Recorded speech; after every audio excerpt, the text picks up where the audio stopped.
கரங்களை வைத்து ஆசீர்வதித்து அனுப்புங்க. அந்த காலத்துல எல்லாம் அந்த காலம் என்று சொல்லுகிற அளவுக்கு ஆகிவிட்டது. குடும்ப ஜெபங்களெல்லாம் இருந்துச்சு. இப்போ குடும்ப ஜெபங்கள் எவ்வளவு தூரம் இருக்கிறது என்று தெரியவில்லை.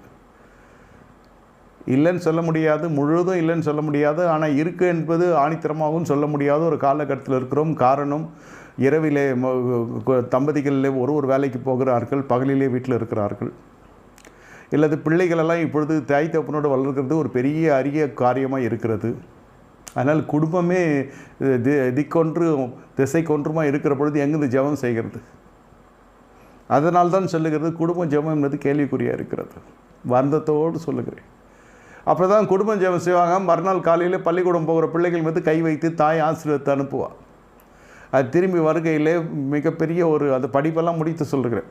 அந்த தாயினுடைய ஜெபம் காக்கப்படும், தகப்பனுடைய ஜெபம் காக்கப்படும். அந்த காலத்திலே தகப்பன் ஜீவன் விடுகிறதுக்கு முன்